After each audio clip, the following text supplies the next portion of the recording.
Russia ਵੱਲੋਂ ਇੱਕ ਵਾਰ ਫਿਰ ਤੋਂ ਯੂਕਰੇਨ ਤੇ ਹਮਲਾ ਕੀਤਾ ਗਿਆ, ਜਿੱਥੇ ਟ੍ਰੇਨ ਸਟੇਸ਼ਨ ਦੇ ਉੱਪਰ ਕੀਤੇ ਗਏ ਹਮਲੇ ਵਿੱਚ 50 ਜਣਿਆਂ ਦੀ ਮੌਤ ਦੱਸੀ ਜਾ ਰਹੀ ਹੈ।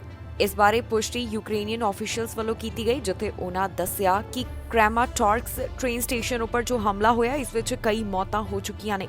ਜਾਣਕਾਰੀ ਮੁਤਾਬਕ ਇੱਥੇ ਮਿਸਾਈਲ ਨਾਲ ਹਮਲਾ ਕੀਤਾ ਗਿਆ, ਜਿਸ ਵਿੱਚ ਹੁਣ ਤੱਕ 50 ਮੌਤਾਂ ਦੇ ਬਾਰੇ ਜਾਣਕਾਰੀ ਸਾਂਝੀ ਕੀਤੀ ਗਈ ਹੈ। ਇਸ ਹਮਲੇ ਤੋਂ ਬਾਅਦ ਯੂਕਰੇਨ ਦੇ ਰਾਸ਼ਟਰਪਤੀ ਦਾ ਵੀ ਬਿਆਨ ਸਾਹਮਣੇ ਆਇਆ, ਜਿਸ ਵਿੱਚ ਉਹਨਾਂ ਦੱਸਿਆ ਕਿ ਜਿਸ ਵੇਲੇ ਇਸ ਟ੍ਰੇਨ ਸਟੇਸ਼ਨ ਦੇ ਉੱਪਰ ਮਿਸਾਈਲ ਦੇ ਨਾਲ ਹਮਲਾ ਕੀਤਾ ਗਿਆ ਤਾਂ ਇੱਥੇ ਵੱਡੀ ਗਿਣਤੀ ਦੇ ਵਿੱਚ ਲੋਕ ਮੌਜੂਦ ਸਨ। ਇਹ ਮਾਮਲਾ ਸਾਹਮਣੇ ਆਉਣ ਤੋਂ ਬਾਅਦ ਦੂਜੇ ਪਾਸੇ ਰਸ਼ੀਅਨ ਡਿਫੈਂਸ ਮਿਨਿਸਟਰੀ ਵੱਲੋਂ ਇਸ ਤੋਂ ਮਨਾ ਕਰ ਦਿੱਤਾ ਗਿਆ। ਉਹਨਾਂ ਦਾ ਕਹਿਣਾ ਹੈ ਕਿ ਉਹਨਾਂ ਵੱਲੋਂ ਕਿਸੇ ਵੀ ਸਟੇਸ਼ਨ ਨੂੰ ਟਾਰਗੇਟ ਨਹੀਂ ਕੀਤਾ ਗਿਆ।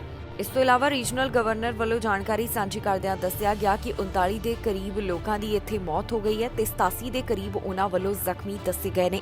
ਇਸ ਮੌਕੇ ਦੀਆਂ ਵੀਡੀਓ ਵੀ ਲਗਾਤਾਰ ਸੋਸ਼ਲ ਮੀਡੀਆ ਦੇ ਰਾਹੀਂ ਦੇਖੀਆਂ ਜਾ ਸਕਦੀਆਂ ਨੇ ਕਿ ਕਿਸ ਤਰ੍ਹਾਂ ਇੱਥੇ ਹਮਲਾ ਕੀਤਾ ਗਿਆ।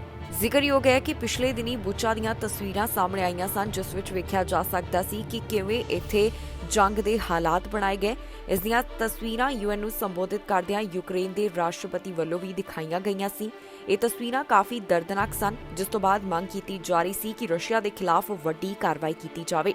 ਤੇ ਅੱਜ ਖਬਰ ਸਾਹਮਣੇ ਆਈ ਹੈ ਕਿ ਟ੍ਰੇਨ ਸਟੇਸ਼ਨ ਦੇ ਉੱਪਰ ਹਮਲਾ ਕੀਤਾ ਗਿਆ, ਜਿਸ ਵਿੱਚ ਕਈਆਂ ਦੀ ਮੌਤ ਹੋ ਚੁੱਕੀ ਹੈ। ਅਮਰੀਕਾ ਵਿੱਚ ਇੱਕ ਵਾਰ ਫਿਰ ਤੋਂ ਕੋਰੋਨਾ ਵਾਇਰਸ ਦੇ ਮਾਮਲੇ ਵੱਧ ਹੋਣ ਲੱਗੇ ਨੇ ਤੇ ਇਸ ਦੌਰਾਨ ਡਾਕਟਰ ਐਂਥਨੀ ਫਾਊਚੀ ਵੱਲੋਂ ਵੀ ਇੱਕ ਬਿਆਨ ਦਿੱਤਾ ਗਿਆ। ਉਹਨਾਂ ਦਾ ਕਹਿਣਾ ਹੈ ਕਿ ਫਾਲ ਦੇ ਵਿੱਚ ਕੋਰੋਨਾ ਵਾਇਰਸ ਦੇ ਮਾਮਲੇ ਹੋਰ ਵੀ ਅਮਰੀਕਾ ਦੇ ਵਿੱਚ ਵੱਧ ਸਕਦੇ ਨੇ। ਦੱਸ ਦਈਏ ਕਿ nation's top infectious disease expert doctor Anthony Fauci ਸਮੇਂ ਦੇ ਉੱਪਰ ਕੋਰੋਨਾ ਵਾਇਰਸ ਦੇ ਬਾਰੇ ਆਪਣੇ ਵਿਚਾਰ ਸਾਂਝੇ ਕਰਦੇ ਨੇ, ਕਿਉਂਕਿ ਅਮਰੀਕਾ ਦੇ ਵਿੱਚ ਬਹੁਤ ਸਾਰੀਆਂ ਪਾਬੰਦੀਆਂ ਹੁਣ ਖਤਮ ਕਰ ਦਿੱਤੀਆਂ ਗਈਆਂ, ਜਿਸ ਵਿੱਚ ਮਾਸਕ ਸੰਬੰਧੀ ਰਾਹਤ ਵੀ ਸ਼ਾਮਿਲ ਹੈ।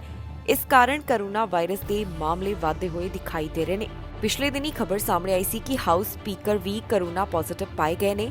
ਇਸ ਤੋਂ ਇਲਾਵਾ ਬਾਈਡਨ ਕੈਬਨਿਟ ਦੇ 2 ਜਾਣੇ ਹੋਰ ਵੀ ਕੋਰੋਨਾ ਵਾਇਰਸ ਦੀ ਲਪੇਟ ਵਿੱਚ ਆਏ ਨੇ। ਚੰਗੀ ਖਬਰ ਇਹ ਰਹੀ ਕਿ ਰਾਸ਼ਟਰਪਤੀ ਬਾਈਡਨ ਦਾ ਕੋਰੋਨਾ ਟੈਸਟ ਨੈਗੇਟਿਵ ਆਇਆ, ਪਰ ਫਿਰ ਵੀ ਅਮਰੀਕਾ ਦੇ ਵਿੱਚ ਜੋ ਇਸ ਸਮੇਂ ਕੋਰੋਨਾ ਵਾਇਰਸ ਦੇ ਮਾਮਲੇ ਵੱਧ ਹੋਣ ਲੱਗੇ ਨੇ, ਇਸ ਨੂੰ ਧਿਆਨ ਵਿੱਚ ਰੱਖਦਿਆਂ ਆਮ ਲੋਕਾਂ ਨੂੰ ਸਲਾਹ ਦਿੱਤੀ ਜਾ ਰਹੀ ਹੈ ਕਿ ਉਹ ਖਿਆਲ ਰੱਖਣ ਤੇ ਪਬਲਿਕ ਹੈਲਥ ਗਾਈਡਲਾਈਨਸ ਦੀ ਪਾਲਣਾ ਕਰਨ। ਜ਼ਿਕਰਯੋਗ ਹੈ ਕਿ ਅਮਰੀਕਾ ਸਮੇਤ ਵੱਖ-ਵੱਖ ਦੇਸ਼ਾਂ ਦੇ ਵਿੱਚ ਇਸ ਸਮੇਂ ਕੋਰੋਨਾ ਵਾਇਰਸ ਦੇ ਮਾਮਲਿਆਂ ਦਾ ਫੈਲਾਅ ਦੇਖਿਆ ਜਾ ਰਿਹਾ ਹੈ। ਅਜਿਹਾ ਹੀ ਕੈਨੇਡਾ ਦੇ ਵਿੱਚ ਵੀ ਨਜ਼ਰ ਆ ਰਿਹਾ ਹੈ, ਜਿੱਥੇ ਕਈ ਸੂਬਿਆਂ ਵਿੱਚ ਕੋਰੋਨਾ ਵਾਇਰਸ ਦੀ 6ਵੀਂ ਲਹਿਰ ਸ਼ੁਰੂ ਹੋ ਚੁੱਕੀ ਹੈ। ਇਸ ਦੇ ਪਿੱਛੇ ਵੱਡਾ ਕਾਰਨ ਇਹ ਵੀ ਮੰਨਿਆ ਜਾ ਰਿਹਾ ਹੈ ਕਿ ਦੇਸ਼ਾਂ ਵੱਲੋਂ ਕੋਰੋਨਾ ਵਾਇਰਸ ਕਾਰਨ ਲਗਾਈਆਂ ਗਈਆਂ ਪਾਬੰਦੀਆਂ ਨੂੰ ਖਤਮ ਕਰ ਦਿੱਤਾ ਗਿਆ। ਪਿਛਲੇ ਦਿਨੀ ਅਮਰੀਕਾ ਦੇ ਵਿੱਚ ਕੋਵਿਡ-19 ਵੈਕਸੀਨ ਦੇ ਚੌਥੇ ਟੀਕੇ ਨੂੰ ਮਨਜ਼ੂਰੀ ਵੀ ਦੇ ਦਿੱਤੀ ਗਈ, ਜਿਸ ਤੋਂ ਬਾਅਦ ਇਹ ਵੈਕਸੀਨ ਲਗਾਉਣ ਦੀ ਸ਼ੁਰੂਆਤ ਕਰ ਦਿੱਤੀ ਗਈ ਹੈ। ਅਮਰੀਕਾ ਦੇ ਰਾਸ਼ਟਰਪਤੀ ਜੋ ਬਾਈਡਨ ਵੱਲੋਂ ਵੀ ਚੌਥਾ ਟੀਕਾ ਜਾਣੀ ਕਿ ਦੂਸਰਾ ਬੂਸਟਰ ਡੋਜ਼ ਹਾਸਲ ਕੀਤਾ ਗਿਆ ਹੈ ਤੇ ਕੈਨੇਡਾ ਵਿੱਚ ਵੀ ਹੁਣ ਇਸ ਸੰਬੰਧੀ NACI ਵੱਲੋਂ ਰეკਮੈਂਡੇਸ਼ਨ ਜਾਰੀ ਕਰ ਦਿੱਤੀ ਗਈ ਹੈ। ਸੂਬਿਆਂ ਤੋਂ ਇਸ ਬਾਰੇ ਜਾਣਕਾਰੀ ਸਾਹਮਣੇ ਆ ਰਹੀ ਹੈ, ਜਿਸ ਵਿੱਚ ਦੱਸਿਆ ਜਾ ਰਿਹਾ ਹੈ ਕਿ ਜਲਦ ਇਹ ਵੈਕਸੀਨ ਲਗਾਉਣ ਦੀ ਸ਼ੁਰੂਆਤ ਕੀਤੀ ਜਾ ਰਹੀ ਹੈ। ਇਸ ਚੌਥੇ ਟੀਕੇ ਜਾਣੀ ਕਿ ਦੂਸਰੇ ਬੂਸਟਰ ਡੋਜ਼ ਦੇ ਬਾਰੇ ਕਿਹਾ ਜਾ ਰਿਹਾ ਹੈ ਕਿ ਇਹ ਹਾਸਲ ਕਰਨ ਦੇ ਨਾਲ ਕੋਰੋਨਾ ਵਾਇਰਸ ਖਿਲਾਫ ਜ਼ਿਆਦਾ ਪ੍ਰੋਟੈਕਸ਼ਨ ਹਾਸਲ ਹੁੰਦੀ ਹੈ।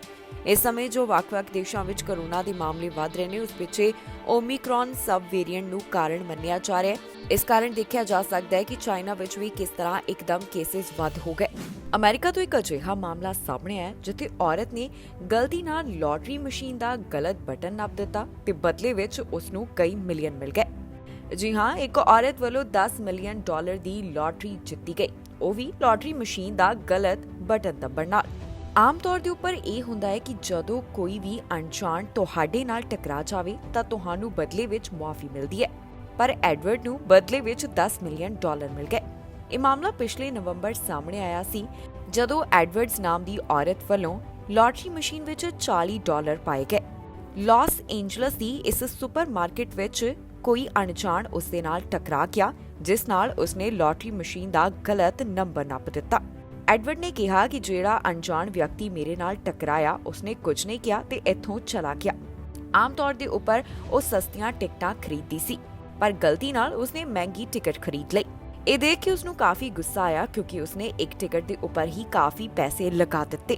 ਜਦੋਂ ਆਪਣੀ ਕਾਰ ਦੇ ਵਿੱਚ ਗਈ ਤਾਂ ਉਸਨੇ ਆਪਣੀ ਟਿਕਟ ਨੂੰ ਸਕ੍ਰੈਚ ਕੀਤਾ ਤੇ ਫੇਰ ਕੀ ਸੀ, ਉਸਨੂੰ $10 ਮਿਲੀਅਨ ਦਾ ਇਨਾਮ ਮਿਲ ਗਿਆ।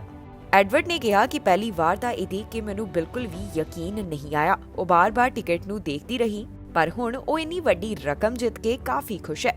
ਐਡਵਰਡ ਦਾ ਕਹਿਣਾ ਹੈ ਕਿ ਇਸ ਨਾਲ ਉਹ ਨਵਾਂ ਘਰ ਖਰੀਦੇਗੀ ਤੇ ਨਾਲ ਹੀ ਉਸ ਵੱਲੋਂ ਨਾਨ ਪ੍ਰੋਫਿਟ ਆਰਗੇਨਾਈਜੇਸ਼ਨ ਸ਼ੁਰੂ ਕੀਤੀ ਜਾਵੇਗੀ। ਮਾਂ ਨੂੰ ਰੱਬ ਦਾ ਦੂਸਰਾ ਰੂਪ ਕਿਹਾ ਜਾਂਦਾ ਹੈ, ਪਰ ਅਮਰੀਕਾ ਤੋਂ ਜਿਹੜਾ ਮਾਮਲਾ ਸਾਹਮਣੇ ਆਇਆ ਉਸ ਮਾਂ ਨੇ ਤਾਂ ਰਿਸ਼ਤੇ ਦੇ ਉੱਪਰ ਹੀ ਸਵਾਲ ਖੜੇ ਕਰ ਦਿੱਤੇ। ਦਰਅਸਲ ਅਮਰੀਕਾ ਦੇ ਕੈਲੀਫੋਰਨੀਆ ਤੋਂ ਇੱਕ ਅਜਿਹਾ ਮਾਮਲਾ ਸਾਹਮਣੇ ਆਇਆ ਜਿੱਥੇ ਮਾਂ ਵੱਲੋਂ ਆਪਣੇ 2 ਬੱਚਿਆਂ ਨੂੰ ਬਾਥ ਟੱਬ ਵਿੱਚ ਡੁਬਾ ਦਿੱਤਾ ਗਿਆ। ਇਸ ਕਾਰਨ ਇਹਨਾਂ ਦੋਹਾਂ ਬੱਚਿਆਂ ਦੀ ਮੌਤ ਹੋ ਗਈ। ਇਸ ਮਾਮਲੇ ਦੇ ਸੰਬੰਧ ਵਿੱਚ ਹੁਣ ਮਾਂ ਨੂੰ ਪੁਲਿਸ ਵੱਲੋਂ ਹਿਰਾਸਤ ਵਿੱਚ ਲਿਆ ਗਿਆ। ਪੁਲਿਸ ਵੱਲੋਂ ਸਾਂਝੀ ਕੀਤੀ ਗਈ ਜਾਣਕਾਰੀ ਮੁਤਾਬਕ ਕੈਲੀਫੋਰਨੀਆ ਨਾਲ ਸੰਬੰਧਿਤ ਔਰਤ ਨੂੰ ਇਸ ਕਾਰਨ ਗ੍ਰਿਫਤਾਰ ਕੀਤਾ ਗਿਆ ਕਿਉਂਕਿ ਉਸ ਦੇ ਉੱਪਰ ਇਲਜ਼ਾਮ ਹੈ ਕਿ ਉਸਨੇ ਆਪਣੇ 2 ਬੱਚਿਆਂ ਨੂੰ ਬਾਥ ਟੱਬ ਵਿੱਚ ਡੁਬਾ ਕੇ ਮਾਰ ਦਿੱਤਾ। ਇਸ ਮਾਂ ਨੂੰ ਹਿਰਾਸਤ ਵਿੱਚ ਲੈਣ ਤੋਂ ਬਾਅਦ ਇਸ ਨੂੰ ਯੂਬਾ ਕਾਉਂਟੀ ਜੇਲ੍ਹ ਦੇ ਵਿੱਚ ਭੇਜਿਆ ਗਿਆ। ਇਸ ਔਰਤ ਦਾ ਨਾਮ ਵਿਲੀਅਮਸ ਦੱਸਿਆ ਗਿਆ ਜਿਸ ਦੀ ਉਮਰ 26 ਸਾਲ ਦੇ ਕਰੀਬ ਹੈ। ਜਿਹੜੇ 2 ਬੱਚਿਆਂ ਨੂੰ ਇਸ ਵੱਲੋਂ ਡੁਬੋਇਆ ਗਿਆ ਉਹਨਾਂ ਵਿੱਚੋਂ ਇੱਕ ਦੀ ਉਮਰ 5 ਮਹੀਨੇ ਤੇ ਦੂਸਰੇ ਦੀ 2 ਸਾਲ ਦੱਸੀ ਗਈ ਹੈ। ਇਸ ਮਾਮਲੇ ਬਾਰੇ ਸ਼ੈਰਿਫ ਆਫਿਸ ਤੋਂ ਜਿਹੜੀ ਡਿਟੇਲ ਸਾਹਮਣੇ ਆਈ ਹੈ ਉਸ ਵਿੱਚ ਦੱਸਿਆ ਗਿਆ ਕਿ ਜਦੋਂ ਇਹਨਾਂ ਬੱਚਿਆਂ ਦਾ ਬਾਪ ਘਰ ਵਿੱਚ ਆਇਆ ਤਾਂ ਉਸ ਦੀ ਪਤਨੀ ਨੇ ਦੱਸਿਆ ਕਿ ਉਸ ਵੱਲੋਂ ਬੱਚਿਆਂ ਨੂੰ ਨੁਕਸਾਨ ਪਹੁੰਚਾਇਆ ਗਿਆ। ਫਿਰ ਉਸ ਵੱਲੋਂ ਆਪਣੇ ਬੱਚਿਆਂ ਦੀ ਭਾਲ ਕੀਤੀ ਗਈ। ਜਿਸ ਵੇਲੇ ਇਹ ਬੱਚੇ ਮਿਲੇ ਇਹ ਦੋਨੋਂ ਜਾਣੇ ਟੱਬ ਦੇ ਵਿੱਚ ਡੁਬੋਏ ਹੋਏ ਸਨ। ਫਿਰ ਪੁਲਿਸ ਨੂੰ ਇੱਥੇ ਬੁਲਾਇਆ ਗਿਆ। ਪੁਲਿਸ ਦੇ ਦੱਸਣ ਮੁਤਾਬਕ ਇਹਨਾਂ ਬੱਚਿਆਂ ਦੀ ਮੌਕੇ ਦੇ ਉੱਪਰ ਹੀ ਮੌਤ ਹੋ ਗਈ। ਹੁਣ ਇਸ ਮਾਮਲੇ ਦੇ ਸੰਬੰਧ ਵਿੱਚ ਉਹਨਾਂ ਵੱਲੋਂ ਵਧੇਰੇ ਜਾਂਚ ਕੀਤੀ ਜਾ ਰਹੀ ਹੈ। ਪੁਲਿਸ ਦਾ ਕਹਿਣਾ ਹੈ ਕਿ ਇਸ ਮਾਮਲੇ ਦੀ ਜਾਂਚ ਅਜੇ अर्ਲੀ ਸਟੇਜਸ ਦੇ ਉੱਪਰ ਹੈ ਤੇ ਉਹਨਾਂ ਵੱਲੋਂ ਇਸ ਸੰਬੰਧ ਵਿੱਚ ਵਧੇਰੇ ਟਿੱਪਣੀ ਨਹੀਂ ਕੀਤੀ ਗਈ। ਜਿਹੜੇ 2 ਬੱਚਿਆਂ ਦੀ ਇਸ ਦੌਰਾਨ ਮੌਤ ਹੋ ਗਈ ਉਹਨਾਂ ਦੇ ਨਾਮ ਵੀ ਅਜੇ ਜਨਤਕ ਨਹੀਂ ਕੀਤੇ ਗਏ। ਕੇਟਾਂਜੀ ਬ੍ਰਾਊਨ ਜੈਕਸਨ ਵੱਲੋਂ ਅਮਰੀਕਾ ਵਿੱਚ ਇਤਿਹਾਸ ਰਚਿਆ ਗਿਆ। ਕੇਟਾਂਜੀ ਬ੍ਰਾਊਨ ਜੈਕਸਨ ਪਹਿਲੀ ਅਜਿਹੀ ਬਲੈਕ ਔਰਤ ਹੈ ਜੋ ਕਿ US ਸੁਪਰੀਮ ਕੋਰਟ ਜੱਜ ਦੇ ਤੌਰ ਤੇ ਉੱਪਰ ਨਿਯੁਕਤ ਕੀਤੇ ਗਏ। ਦੱਸ ਦਈਏ ਕਿ ਜੈਕਸਨ ਨੂੰ ਰਾਸ਼ਟਰਪਤੀ ਬਾਈਡਨ ਦੁਆਰਾ ਨੋਮੀਨੇਟ ਕੀਤਾ ਗਿਆ ਸੀ। ਕੱਲ ਜਦੋਂ ਇਹ ਇਤਿਹਾਸਿਕ ਫੈਸਲਾ ਸਾਹਮਣੇ ਆਇਆ ਤਾਂ ਵੱਖ-ਵੱਖ ਵੱਡੀਆਂ ਸ਼ਖਸੀਅਤਾਂ ਵੱਲੋਂ ਉਹਨਾਂ ਨੂੰ ਮੁਬਾਰਕਬਾਦ ਦਿੱਤੀ ਗਈ। ਇਸ ਮੌਕੇ ਰਾਸ਼ਟਰਪਤੀ ਜੋ ਬਾਈਡਨ ਵੱਲੋਂ ਵੀ ਟਵਿੱਟਰ ਦੇ ਉੱਪਰ ਉਹਨਾਂ ਨਾਲ ਤਸਵੀਰ ਸਾਂਝੀ ਕਰਦਿਆਂ ਜੈਕਸਨ ਨੂੰ ਵਧਾਈ ਦਿੱਤੀ ਗਈ। ਇਸ ਮੌਕੇ ਤੇ ਰਾਸ਼ਟਰਪਤੀ ਬਾਈਡਨ ਵੱਲੋਂ ਜਿਹੜਾ ਟਵੀਟ ਕੀਤਾ ਗਿਆ ਉਸ ਵਿੱਚ ਲਿਖਿਆ ਕਿ ਜੱਜ ਜੈਕਸਨ ਦੀ ਜੋ ਕਨਫਰਮੇਸ਼ਨ ਹੋਈ ਹੈ ਉਹ ਅਮਰੀਕਾ ਵਿੱਚ ਇਤਿਹਾਸਿਕ ਹੈ। ਇਸ ਮੌਕੇ ਉਹਨਾਂ ਵੱਲੋਂ ਅਮਰੀਕਾ ਦੀ ਡਾਇਵਰਸਿਟੀ ਦੇ ਬਾਰੇ ਗੱਲ ਕੀਤੀ ਗਈ। ਜੈਕਸਨ ਨਾਲ ਤਸਵੀਰ ਸਾਂਝੀ ਕਰਦਿਆਂ ਰਾਸ਼ਟਰਪਤੀ ਨੇ ਲਿਖਿਆ ਕਿ ਇਹ ਉਹਨਾਂ ਵਾਸਤੇ ਮਾਣ ਦੀ ਗੱਲ ਹੈ। ਇਸ ਦੇ ਨਾਲ ਹੀ ਵਾਈਸ ਪ੍ਰੈਜ਼ੀਡੈਂਟ ਕਮਲਾ ਹੈਰਿਸ ਵੱਲੋਂ ਵੀ ਜੈਕਸਨ ਨੂੰ ਮੁਬਾਰਕਬਾਦ ਦਿੱਤੀ ਗਈ। ਉਹਨਾਂ ਨੇ ਵੀ ਸੋਸ਼ਲ ਮੀਡੀਆ ਪਲੇਟਫਾਰਮ ਦੇ ਉੱਪਰ ਕੇਟਾਂਜੀ ਨਾਲ ਤਸਵੀਰ ਸਾਂਝੀ ਕੀਤੀ। ਇਸ ਮੌਕੇ ਉਹਨਾਂ ਵੱਲੋਂ ਕੇਟਾਂਜੀ ਦੀ ਤਾਰੀਫ ਵੀ ਕੀਤੀ ਗਈ। ਇਹਨਾਂ ਦੋਹਾਂ ਲੀਡਰਸ ਤੋਂ ਇਲਾਵਾ ਵੱਖ-ਵੱਖ ਅਮਰੀਕਾ ਦੇ ਵੱਡੇ ਚਿਹਰਿਆਂ ਵੱਲੋਂ ਕੇਟਾਂਜੀ ਨੂੰ ਮੁਬਾਰਕਬਾਦ ਦਿੱਤੀ ਗਈ। ਸੋਸ਼ਲ ਮੀਡੀਆ ਦੇ ਉੱਪਰ ਇਸ ਨਾਲ ਸੰਬੰਧਿਤ ਟਵੀਟ ਕੀਤੇ ਗਏ। ਸਤਿ ਸ਼੍ਰੀ ਅਕਾਲ ਜੀ, ਮੈਂ ਨਿਰਮਲ ਮਾਨ ਊੜਾ ਡੈਟ ਸੈਟਲਮੈਂਟ ਤੋਂ। ਇਹ ਤੁਸੀਂ ਵੀਡੀਓ ਦੇਖ ਰਹੇ ਸੀ ਟੀਵੀ ਪੰਜਾਬ ਦੇ ਉੱਤੇ। ਇਹੋ ਜਿਹੇ ਹੋਰ ਜਾਣਕਾਰੀ ਭਰਪੂਰ ਵੀਡੀਓ ਦੇਖਣ ਵਾਸਤੇ ਟੀਵੀ ਪੰਜਾਬ ਦੇ ਚੈਨਲ ਨੂੰ ਸਬਸਕ੍ਰਾਈਬ ਕਰੋ ਤੇ ਨਾਲ ਹੇਠ ਦਿੱਤੇ ਹੋਏ ਬੈਲ ਆਈਕਨ ਦੇ ਬਟਨ ਦਬਾਓ। ਸਤਿ ਸ਼੍ਰੀ ਅਕਾਲ।